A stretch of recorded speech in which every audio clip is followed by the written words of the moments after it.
Good morning, everyone. Chanukah Sameach. It's very strange. The camera's here. And the people on Zoom are here. That's so funny. Susan just wrote the Zoom is not working. Zoom is on now. So I'm telling her to try again.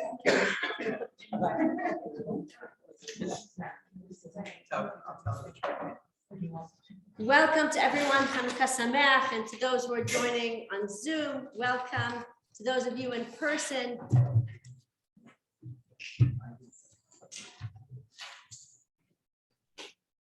like many of our Jewish holidays, this holiday also has many different names. I think the holiday which we recognize has the most names, perhaps, is Chag Pesach. As we have Chag Pesach, Chag Matzot, Chag Aviv, Zman Chagotenu, right? On and on and on and on. But all of our Jewish holidays have many different names, and there are many different names for this holiday as well. So, for example, besides the fact that there are many different spellings for Hanukkah, there's maybe 100 different spellings for Hanukkah, right? Besides that, we have the Feast of Dedication, the Festival of Lights, the Feast of the Maccabees, everything having to do with light, right? Holidays or anything having to do with light.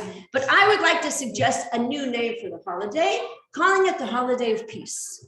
And it's an interesting idea that Hanukkah is actually, in its essence, Chag HaShalom, which is funny because we would think that perhaps a different holiday would be more associated with peace. And that, I think, is Chag HaSukkot, because we have Ufros Aleinu Sukkot Shlomecha, the idea that a sukkah is representative of peace.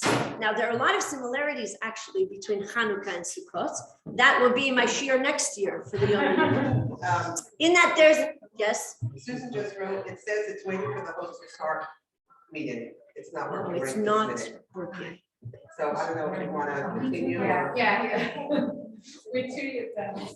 Sorry. Good that you're telling me. Okay. I know. Yeah. She press the button. Can someone call Rebecca? Thank you. Now we're out.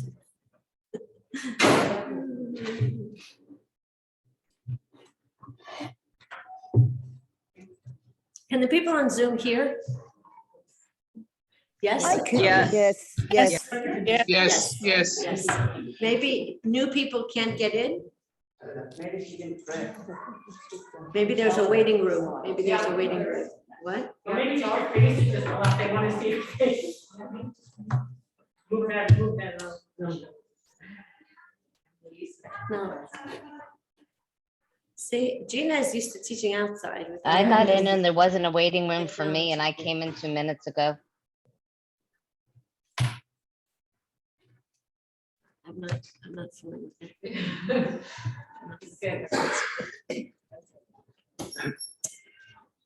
שלום, זה השיעור באנגלית. כולם מוזמנות.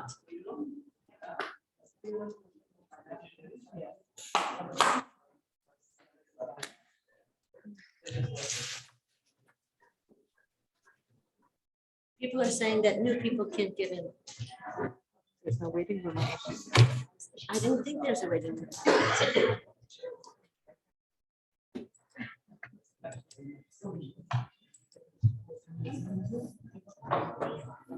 She doesn't have to. Unless they're using the wrong link. There's a link for today, for the Yom Yom today, which is different from the Monday link. That's it. There's a special link for I today. used today's link. I didn't have a problem getting in. There was no waiting room. There was nothing. Figure it out. They're really embarrassing me here. Okay. Take two. Go to the center. Go to the center. Are we good? Yes? All right. Also, the least likely holiday that is peace. It's war. Yes, why? Because it's war. We're celebrating victory in war. Unless you think the end of the war is peace. Okay. I suggested that we should call Chanukah the holiday of peace. Says Danny, of all the holidays, which is focused on war, this is the least holiday of peace. This is a holiday that has to do with war, correct? And we just said ala nisim, right? Ala niflo, v'ala milchamot she'asit al avotenu, right? So it's surely a holiday of war, not a holiday of peace. So let's indeed look at some of our sources and how we connect Chanukah to the concept of peace. I'll just share with you that on Shabbat, my children asked me, so Ima, what are you speaking about? And I said that Chanukah is a holiday of peace. And I went around the table and I said, why do you think Chanukah is the holiday of peace? So my daughter Shani said, it's the holiday of peace because it's 8 days long and you can drive, so you don't need to argue about by whose parents you're going to spend the Chag.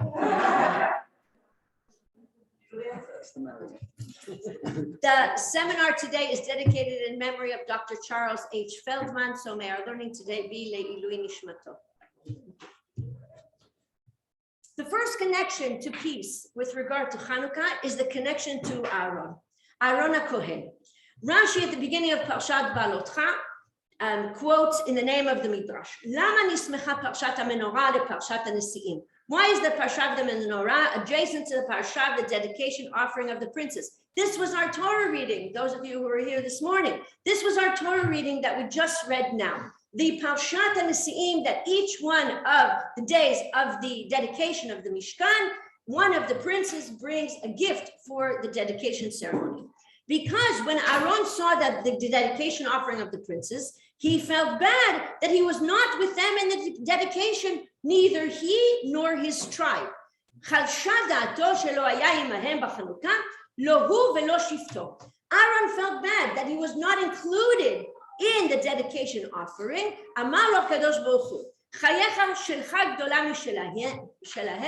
God said to him, be assured, relax, Aaron, or as my children would say, chill, right? Akava said, be assured, yours is greater than theirs. Your light, you light and prepare the candles. That the Midrash says that Hashem is trying to console Aaron, that he doesn't have a gift to bring for the dedication of the Mishkan, that his is greater in that he will prepare the candles, he will light the menorah. It's a beautiful Midrash, but the Ramban asks a very interesting question. Why is the lighting of the menorah a nechama? Why is this a comfort? Of all the things that you could say to Aaron, why is this the one which is supposed to bring him comfort? And also the Ramban says, why did he console Aaron with the lighting of the candles? More than anything else, Aaron also lights the ketoret, the incense, the daily incense. Why of all of the things that bring Aaron consolation, would God say, don't worry, you will light the menorah? The Ramban says, perhaps we're not understanding the Midrash correctly. It's not that Aaron would light the menorah in the Mishkan and then later in the temple, but it's a hint that this refers to the lights of Chanukah, which would be brought about by the Hashmonaim, the descendants of Aaron. And this is a consolation because this service continues even after the destruction of the temple. It's only a nechama because it's not that you will be involved only now with the lighting of the menorah, but your lighting, the lighting of the menorah will continue for generations and generations, even after the Beit HaMikdash will be destroyed. We, the Am Yisrael, will light candles. This is a nechama. This is a consolation in that your part in the lighting will continue on and on and on. And so this idea that Aaron is not only connected to the lighting of the menorah in the Mishkan, but Aaron's descendants, right, Bet Hashmonah, they are the ones who bring about the Chanukah miracle through the Maccabim. V'nei dvar yadua כשאין בית המקדש, קיים והקורבנות בטלים מפני חורבנו, אף הנרות בטלות. אבל לא רמזו אלא לנרות חנוכה, חשמונאי שהיא נוהגת אף לאחר חורבן בגלותנו. Says the Ramban, this Midrash is a hint, not to the candles in the Mikdash, but rather to Nerot Chanukah, that continue even achar galutenu, even after we have been, we have been exiled. The Chanukah candles continue. וכן ברכת כהנים הסמוכה לחנוכת הנשיאים נוהגת לעולם. And this is again very interesting that the Ramban says besides the lighting of the Chanukah candles, the fact that we have Birkat Kohanim, this is also a nechama. It's a consolation to Aaron because his task continues even when there is no Bet HaMikdash. We are very fortunate in Eretz Yisrael to have Birkat Kohanim daily. And so Aaron's part continues, and that is why it is for him a consolation. It was Aaron's descendants, the Hashmonaim, who led the way in the battle against the Greeks. They were the ones who once again lit the menorah when re-entering the temple on Chanukah. Of all the things that they did, and of course, they cleaned the Bet HaMikdash, they rededicated the Mizbeach. We say it in Maosu, Chanukah, Mizbeach, right? The idea that the altar was rededicated, the entire Mikdash was cleaned out, it was purified because it had been defiled by the Greeks, but the importance of having the menorah lit, that this was a very important thing for the Maccabim to do. Matityahu ben Yochanan ben Shimon haya ben lemishpachat kohanim. We know it from Al Nisim, and that when we introduce Matityahu, we say, right, Matityahu ben Yochanan kohen gadol Shmonayu banav, hamshuyechet lemishmeret Yehor Yariv. There were many Kohanim families. They were called Mishmarot, as they had, perhaps today we would call it Miluim, right? In which it was your time to come to the Bet HaMikdash and do your part, right? Sheshirta bebet HaMikdash ve'ata achat me-24 mishmarot ha'keuna. This is the family of Matityahu. The Sfat Emet suggests that the personality of Aaron has a special place in our hearts during the days of Hanukkah. And this is true not only because Aaron was the great menorah lighter, but also because Aaron, the brother of Moshe, was a great peacemaker. And here's our connection to Hanukkah and the holiday of peace. It's Aaron's job to light the menorah, and it's actually very interesting because Aaron himself does it, including cleaning out the oil from the night before, all of the technical things which we might think, oh, let's bring in somebody, right, lesser Kohen, right, to do the dirty work. No, Aaron prepares the candles himself. But the connection to Chanukah and the holiday of peace is that Aaron was known as a great peacemaker.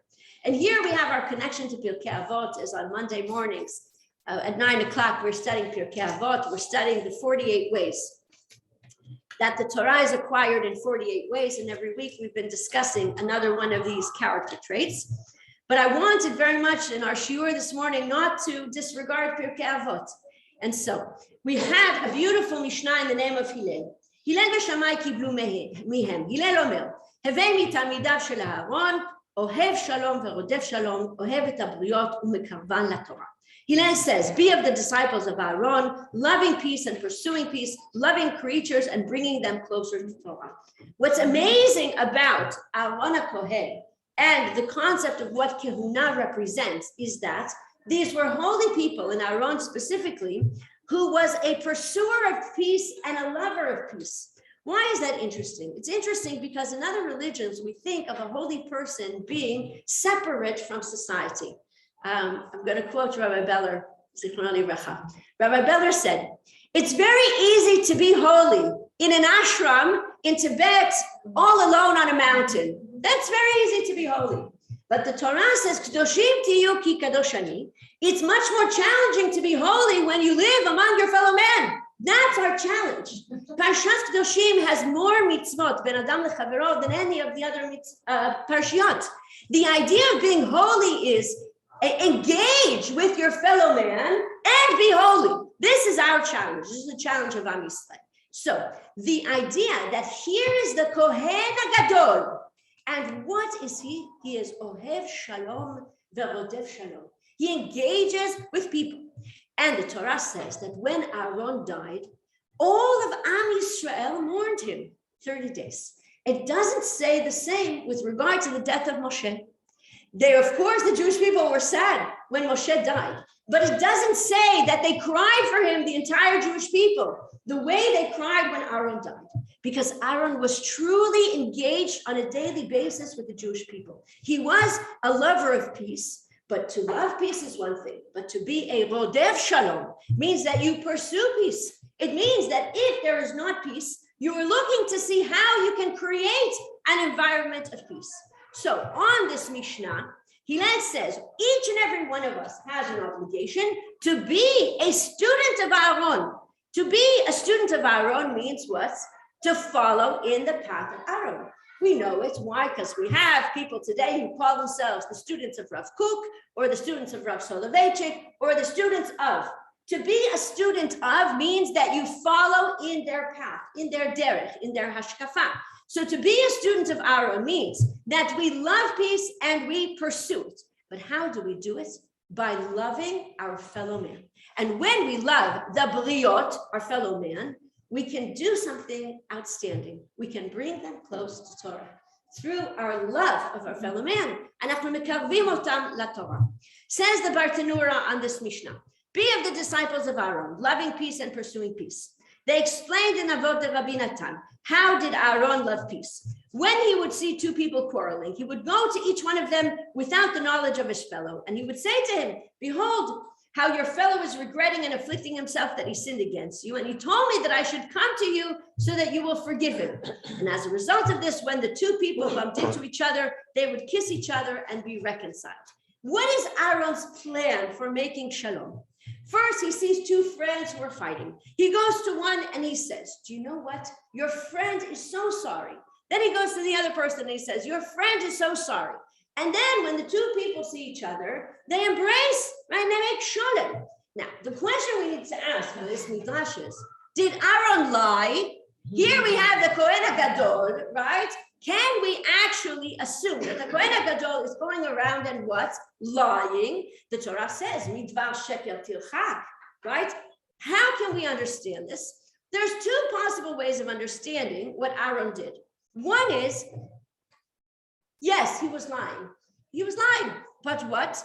Shalom trumps emet. Shalom is more important than truth. The value of peace, right, is greater than the value of truth. And this we see with regard to shalom bites. Okay? The answer to, does this dress make me look fat, is no. That means that, right, that truth is not always the ultimate value, but peace. What? Unless you didn't buy it yet. Yes. Okay. The greatest value is shalom, is peace, right? And we know it because in the Torah, when Sarah laughed, when she heard that she would have a child, she said, Adoni Zaken.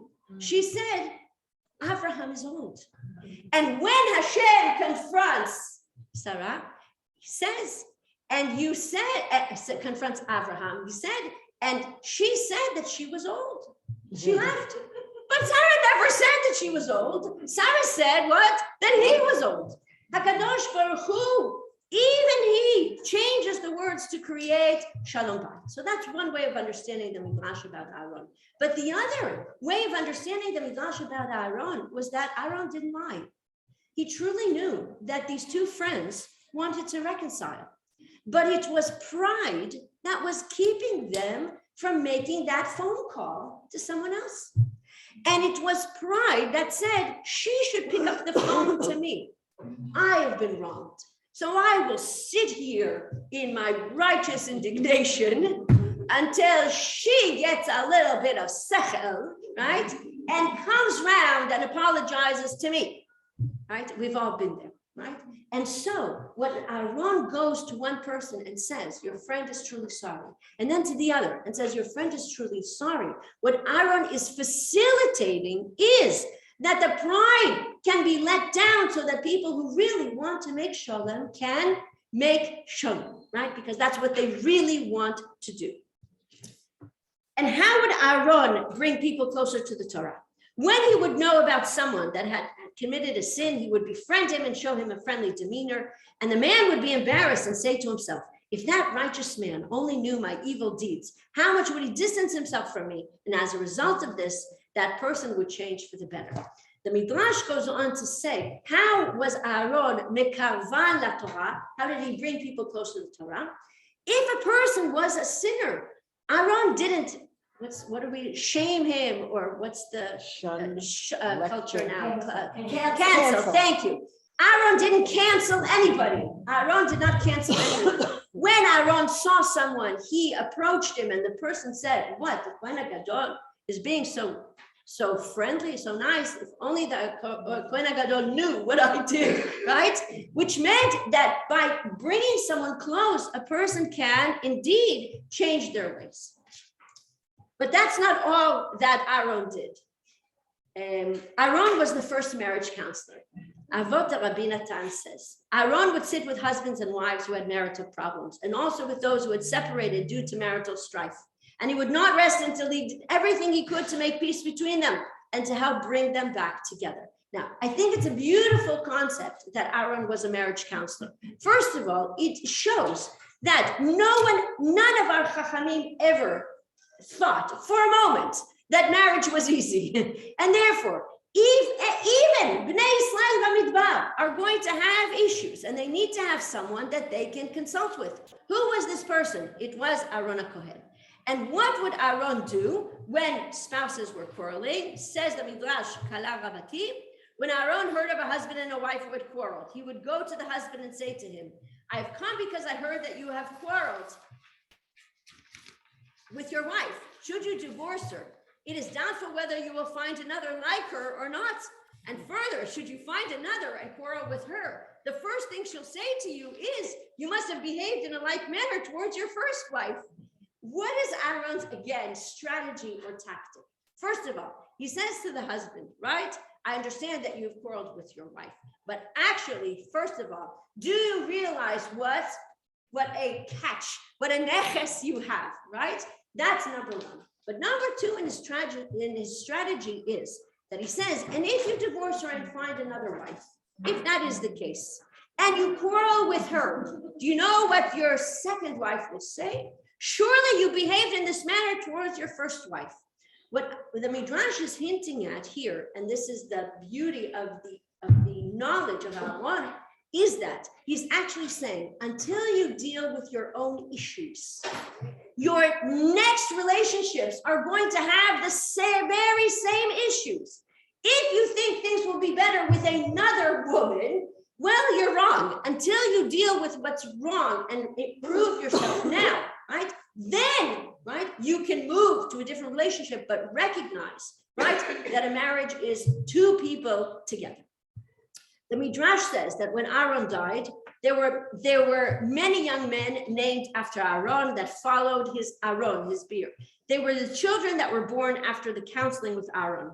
The couples named their children Aaron out of a gratitude for saving their marriages. In fact, our Chachamim teach that more than 3,000 children were named after Aaron during his lifetime. I just imagine Machaneh Israel and all these thousands of little Aarons running around, right? As a thank you to Aaron HaKohen, who had brought, right, people back together and reconciliation between couples and between people. And in a great, right, honor to Aaron, children were named Aaron, right, to give thanks for that. Excuse me, is this the origin of the Sephardi custom of Of naming naming after a while living people person? are alive? Interesting. I don't know what's that, was not asking. I know that. That's why I'm asking. Nice, nice. The Sfat Emet explains that Aaron believed that within the heart of every person, there is a place that yearns for reconciliation and peace. And the small jar of oil that was sealed by the high priest gave light to the menorah. And this is likened to the pure place in the heart of every Jew, the yearning for peace that cannot be spoiled or defiled. The Sfat Emet gives a beautiful analogy to the Kat Katan, or the Pach HaShemen, that had what made it special was that it had the seal of the Kohen Gadol. And it's the Chotemet, it's the seal of the Kohen Gadol on this jar of oil, which gives it, in a sense, its stamp of purity. And he says, this jar of oil represents what each person inside wants, which is a sense of peace. Now, it's interesting because I always understood it to mean that Aaron is the one who is trying to reconcile people. But after I saw the Sfat Emet, I understood that there's also an element of inner peace. Isn't that what we're all seeking, right? Each and every one of us has many conflicts in our life and many issues. And when we say that we are searching for inner peace, right? A certain sheket nafshi, right? Perhaps this is also symbolized by the Pach Hashemen HaKatan with the Chotemet of Aaron, right? That Chanukah is a time for us to be able to find a little bit of inner peace. The other thing which came to my mind in terms of Chanukah being a symbol of peace is that this holiday always falls during the Parshiot of Yosef and his family, always. And if there's ever a family that has drama, right, it is this family. And when I said something at the Shabbat table, so my husband said, well, you can understand why Yaakov's family has so much drama. First of all, there's 13 children and 4 wives. He said, I barely manage with 1. How can you manage with 4, right? And 13 children is already drama, right? But the Parshiot of Yosef, their issue is strife between brothers. Constantly, from the beginning of the story in which they hated him and they were jealous of him, throughout the story until the very end, there is constant jealousy and strife. Last week's parsha, "Vayiru echav ki oto ahav avihem mikol echav, vayisneu oto, v'lo yachlu dabro leshalom." And when his brothers saw him, that their father loved him more than all of the other brothers, they hated him, but not just they hated him, they couldn't even speak civilly to him. They couldn't even say a nice word. And actually the Torah uses the words, "Lo yachlu dabro leshalom." They couldn't even have words to create a sense of peace. Why? Because the sinah, the hatred, was great. And they said one to his brother, this is after the dreams, will you indeed reign over us? And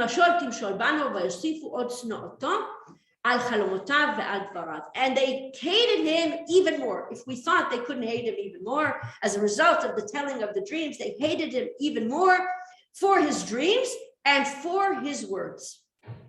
And then when they see Yosef coming, and they saw him coming from afar, before they came near, they conspired to kill him. They already planned to kill him.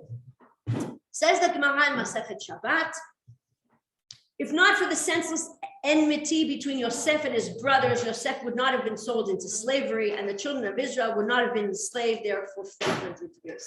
Our calculation, of course, is that the Jewish people were in Egypt for 210 years. But we do know that there is the prophecy given to Abraham, the Brit Ben Abtalim, the covenant between the pieces, which says your children will be strangers, right, for 400 years. This is where the number 400 comes from. They weren't actually in Egypt. Wait, Yes, I can't hear anything. The Jewish people were not actually slaves in Mitzrayim for 400 years. Our calculation is that they were slaves for 210.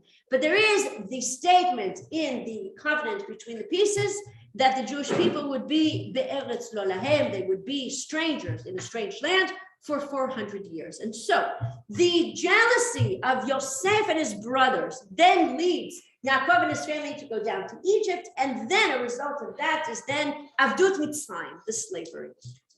Chanukah presents us a family of brothers where they all work together.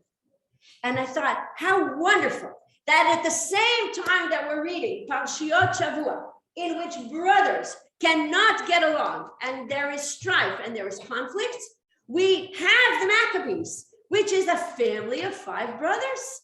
And indeed, of course, there is a father who, the beginning of, he is the leader, but he hands over the mantle to son Judah, right? Yehuda Maccabi. And it's interesting, Yehuda is not the oldest of the brothers. He's brother number 3.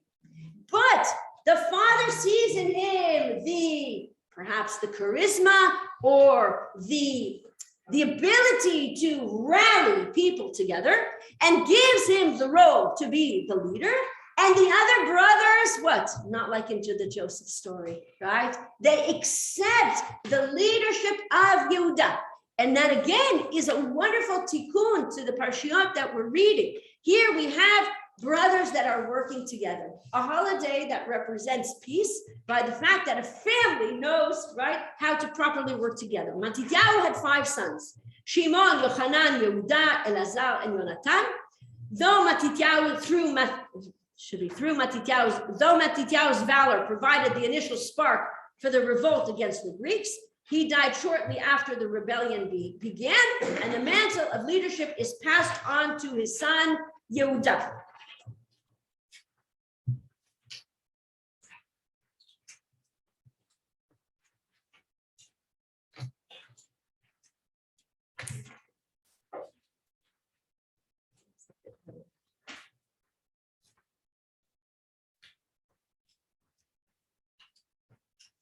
And under Yehuda's inspired leadership, the Jews are able to successfully confront the Greeks and recapture the temple.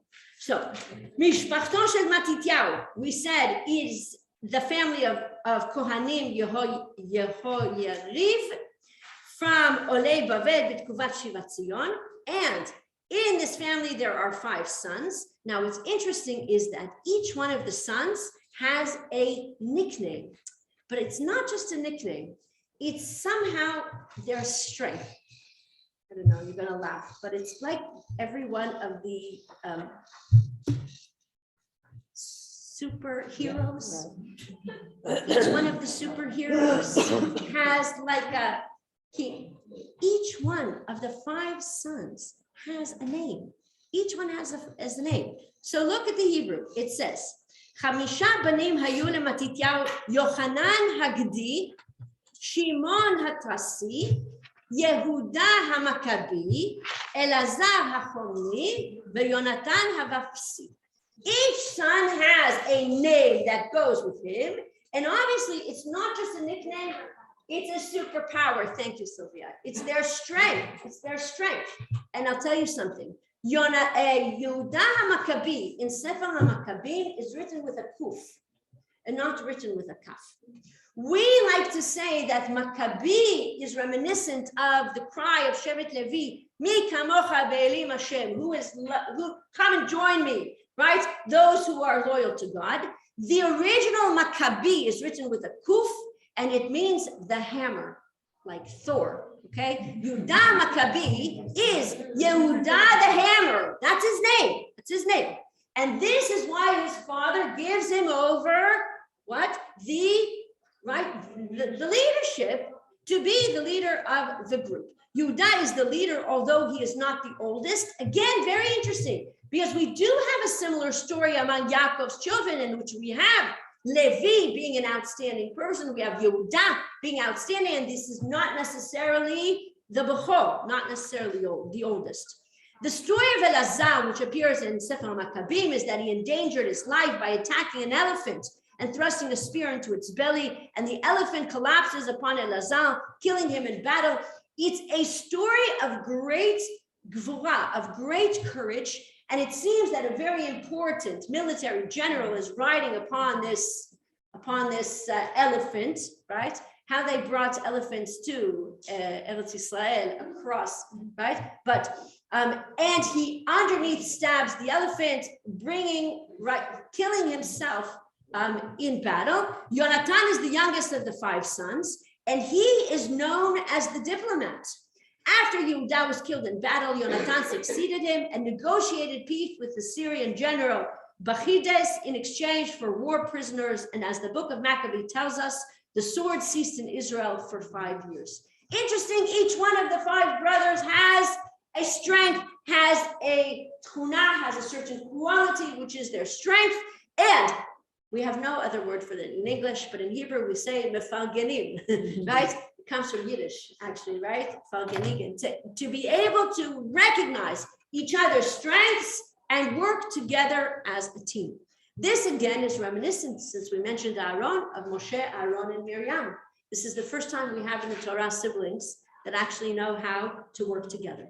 But the family of Matityahu is an example of peace within the family. Another element of Chanukah and peace is the concept of Shalom Bayit. But really, we see it in the halachot connected to Chanukah. The mitzvah of Chanukah is a unique one. It is not incumbent upon the individual, but rather on the household. The mitzvah of Ner Chanukah is Ner Ish Uveto. The mitzvah of Chanukah is actually a mitzvah, what? Alabayit. Interesting. And not on the individual. So as much as all of us do, and it's great fun to be what? Hosted and visiting by people, you actually have to make sure that you light Chanukah candles in your house. Ner Ishu Veto. The mitzvah is a mitzvah alabayit. It needs to happen in your house. The Midrash relates that many of the Greeks' decrees related to the family. The most famous, or the ones that I was most familiar with, is that the Jewish people were not allowed to keep Shabbat and Brit Milah and Rosh Chodesh. But the Otzar Midrashim brings many examples that the Yevanim, the decrees of Antiochus, actually came in to the Jewish home. Any person who places a lock or frame on his opening shall be stabbed with a sword. And this for what? So that Am Yisrael would have no respect and no modesty. They stood and decreed that any person whose wife goes to the mikveh shall be stabbed with a sword. These are examples that the Midrash brings that the decrees of Antiochus came all the way to the issue of the bayit, of the home, and ta'arat mishpacha, to the fact that they didn't want procreation, and surely not in the way that the Jewish people do it with tahara. They stood and decreed a bitter and vile decree that a bride shall enter on her first night of marriage only with the officer. This is something that the Talmud speaks about as well. The idea that, of course, in Judaism, there is the value of a woman being a betula. In this case, literally, she was raped by a Greek officer before she went under the marriage canopy. All of these were terrible decrees by the Greeks on which affected Habayit HaYehudi, the Jewish home. And the common denominator of all these decrees is the aim to destroy the Jewish home, the family self. First, they picked on the house, a person's private domain, and they made it a public domain. Then they attacked family purity, and later betrothing and marriage. Therefore, when the Hashmonaim overcame the Greeks and the family was emphasized, they established one candle for a man and his household.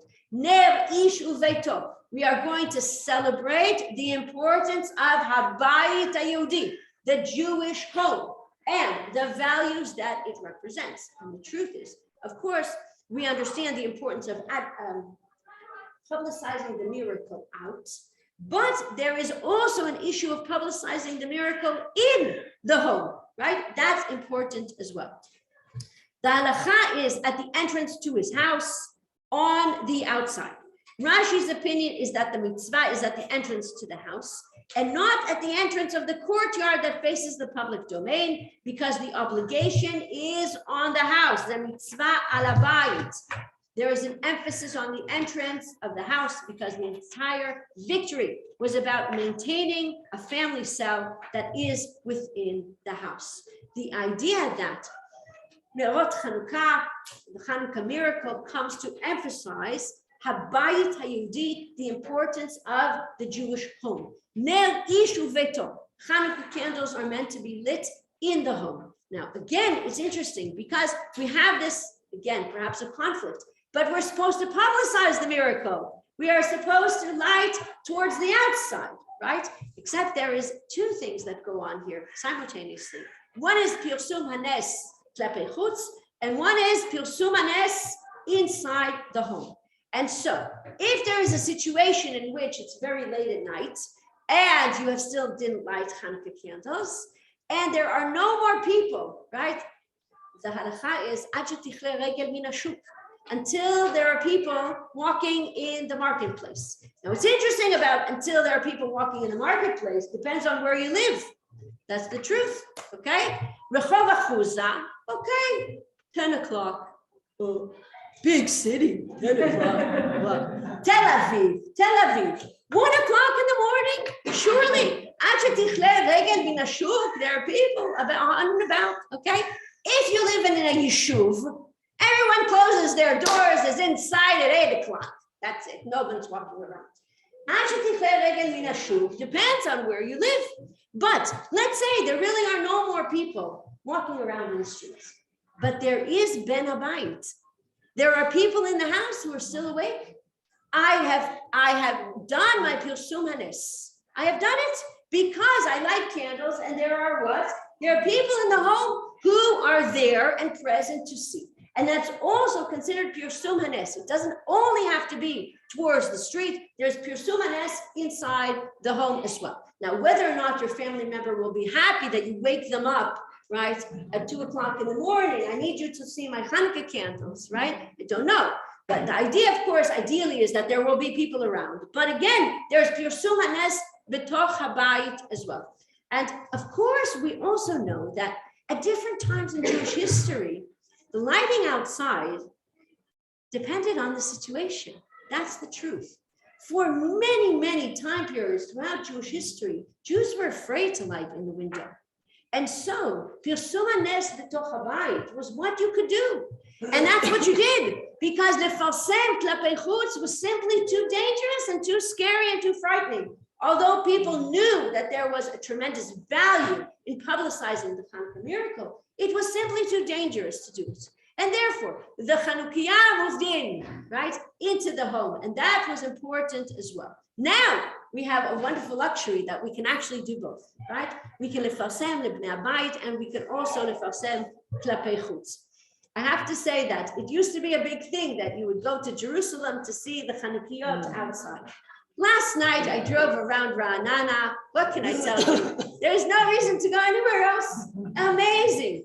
People are lighting outside on the street, in the window, wherever you walk in Ra'anana, you see Nerot Chanukah. It's mamash, Pirsum Hanes, wherever you go. I'll just mention that when Oshra came to Ra'anana and she moved here and she spoke about opening Matan, they said to her in Yerushalayim, what's in Ra'anana? What? There's nothing in Ra'anana. Why would you go to Ra'anana? Baruch Hashem. That's not the story. That's not the story, right? You have a giant Chanukah outside your building now, right? Yeah. Chabad has now placed on the corridor of Rehov Herzl and Achuza a huge Chanukah. Okay. The Rambam at the end of the laws of Chanukah says, if a person is in a dilemma and it's Friday afternoon and you find yourself with only one candle, what do you do? Is it your Ner Shabbat or is it your Ner Chanukah? And again, we can't even imagine such a dilemma, that a person would be so poor that they would have only one candle and they have to make a decision. But I'll tell you something, during Corona, a lot of these halachic issues suddenly became clear to me. There's a question if a person is alone for Leila Seder. How do they ask the Arba Kushiyot? And I always read that and I said, that's absurd. No person will ever be alone for Leila Seder. And what? We had it. We had it. A person is in a situation in which they have one candle, and that's all they have. Is it their Ner Shabbat or is it their Ner Chanukah?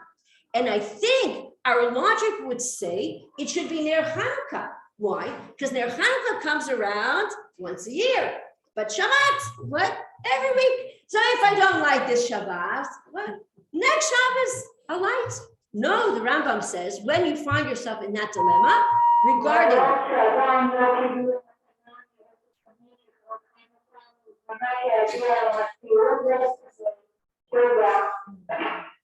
if a person has before him the choice of his house candles, that's Shabbat candles, or the Chanukah candles, or his house candle and the Kiddush of the day, the house candles, that means Nerot Shabbat, comes first. What is the reason? Because of the peace of his household, because of Shlom Bait. As the divine name is erased in order to create peace between a man and his wife, this is a reference to the Sotah. This refers to the laws of Sotah, where the Kohen erases Hashem's name in the water in order to test her and resolve the husband's suspicions. Peace is a great ideal, as the entire Torah was given in order to promote peace in the world, as it says, the idea is that peace is more important than everything else. And in this case, peace is not represented by Nerot Chanukah, but rather by the Ner of Shabbat. As Ner Shabbat, its purpose is what? To create Shalom Bait. Why is Ner Shabbat Shalom Bait? Because it used to be that before electricity, you had the Nerot Shabbat, that's what you had. And actually the halacha says, the reason we like Nerot Shabbat, all the beautiful reasons we have, but there is a very practical reason, and that is so people shouldn't bump into each other, right? So that you can have some light for a time in which people are sitting together and there's no electricity. So that's Shalom Bayit, right? So that people shouldn't bump into each other. That is the concept of Nerot Shabbat. But we all know that when we light Nerot Shabbat, it creates a certain atmosphere, right? And that atmosphere is one of peace, of Shalom. And so the ruling of the Rambam is very puzzling. Only the beginning of his words relate to the laws of Chanukah, and the rest relate to the laws of Shabbat. Why did the Rambam see fit to conclude the laws of Chanukah with the subject of Shalom Bayit? It's because this is what Chanukah is really about. One candle for a man and his household, Ner Ishu Veto, which is based on the Shabbat candles. Therefore, when there is a choice between Shabbat candles and Chanukah candles, the Shabbat candle takes priority, because the Shabbat candle is the basis for the Chanukah candle. What does that mean? It means that the fact that we can continue to keep Shabbat, from week to week to week to week, is already symbolic of the Nes of the Maccabim, because they fought for us to be able to continue to light candles. Says Rabbi Jonathan Sachs, Jews were the people who valued marriage, the home, and peace between husband and wife. Above the highest glory on the battlefield in Judaism, the light of peace takes precedence over the light of war. And this is what Danny said. This is, again, a holiday in which we talk about the battles. But in the end, peace is more important than the battles or the victory won. And so Ner Shabbat actually takes precedence over Ner Chanukah because of the concept of peace. Peace has to reign supreme. The Midrash Tanchuma says, if a person takes a bundle of wreaths, can he break them at the same time? But if he takes one at a time, even a child can break them. And so you find that the people of Israel will not be redeemed until they are one bundle. A united Jewish people does not mean that we are an identical Jewish people. It never has and it never will. Each of our patriarchs and matriarchs specialize in their own midot. And Hillel and Shammai rarely agreed, but they respected each other and they understood the value of one another. Hillel and Shammai is a wonderful example because they almost always disagreed, not always, but almost always disagreed. And we are, at least I was always under the impression that halakha kebet Hillel, because Hillel is more lenient. That's not the case. The Talmud says the reason halakha kebet Hillel is because Bet Hillel always quoted Bet Shammai before mentioning their own opinion. They were always respectful of the other opinion. They always saw value in the other side. It's important to recognize and honor each branch that the menorah has to offer. The candles themselves are a unique symbol of unity. Going back to the menorah,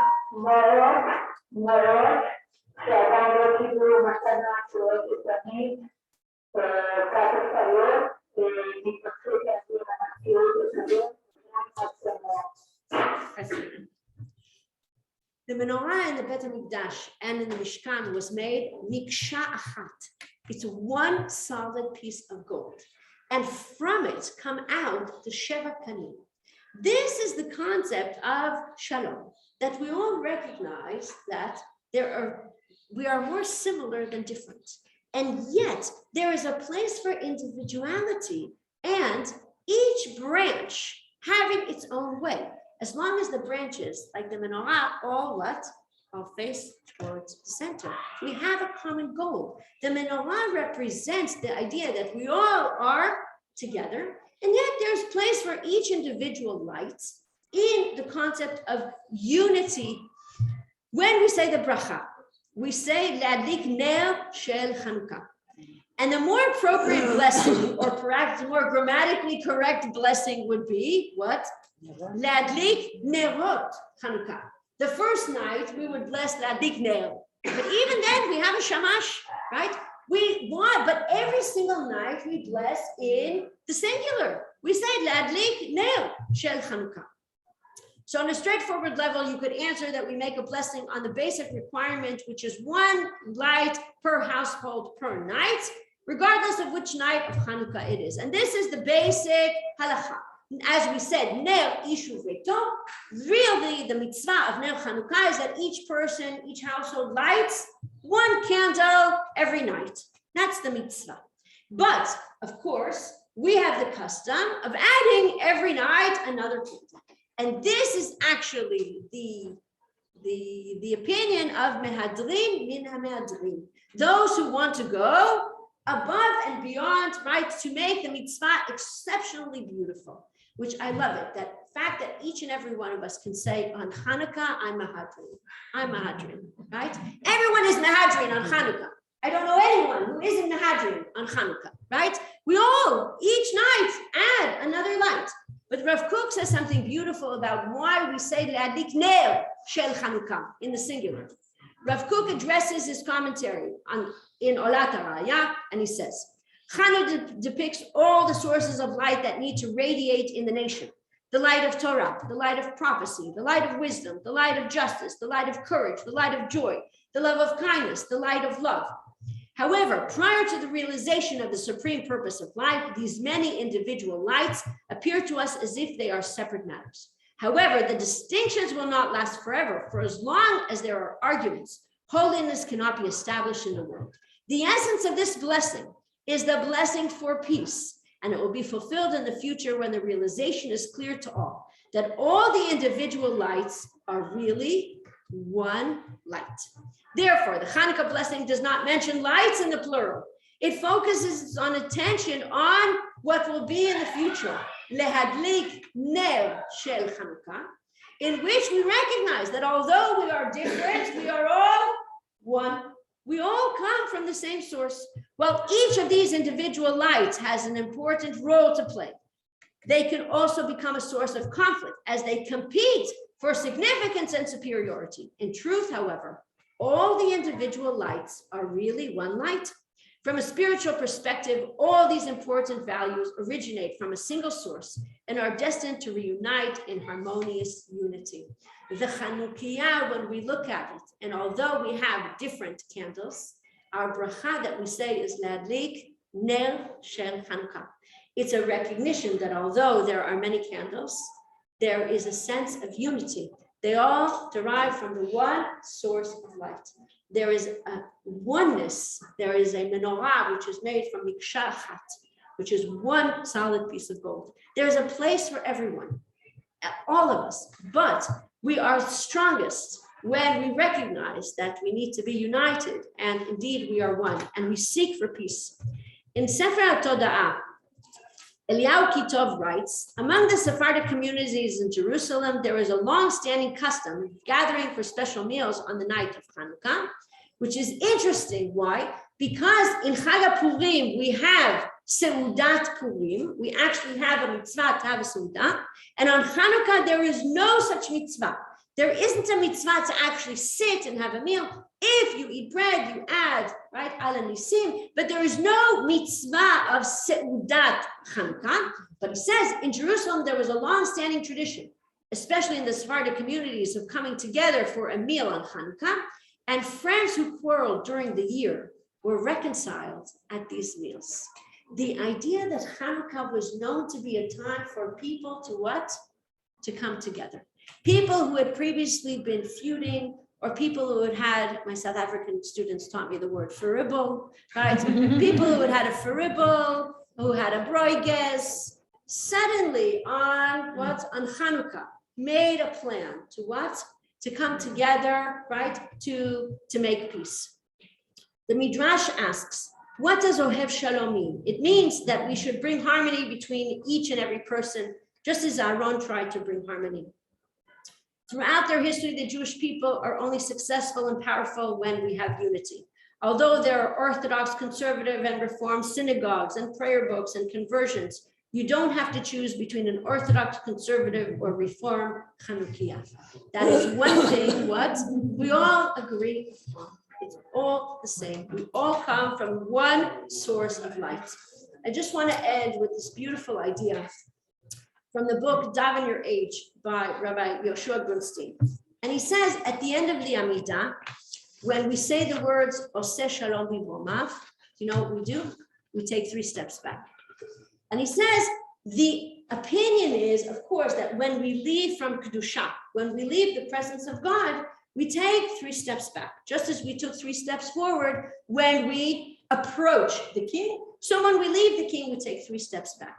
But he brings a very interesting point. He says, also in Kaddish, we do the same. And in there is no approaching the king or leaving the king, but we do the same thing. At the end of Kaddish, we take 3 steps back. He says the key is not the approach or the taking leave, but it's the words, Oseh Shalom B'Moav. Anyone who wants to make peace has to be willing to what? To take 3 steps back. You have to be willing to step a little bit back and make place for others in order to make shalom. And the truth is, what's beautiful about that is, it means that I'm not only taking a step back, but what? Everyone else is also making place. And I thought about how beautifully that's represented in the Chanukah. Every candle has its place. But if the candles are what? Are too tzfufim, are too close to each other, then what happens? The light of one affects the light of the other. They burn too quickly or they don't burn at all. The idea that we are willing to make space for each other, right, is really the concept of Oseh Shalom B'Moav, Uyaseh Shalom Aleinu, Ve'al Kol Yisrael V'Nomar Amen. Chanukah Sameach Lekulam. Thank you, everyone. Thank you on Zoom, everyone, for attending. Chanukah Sameach.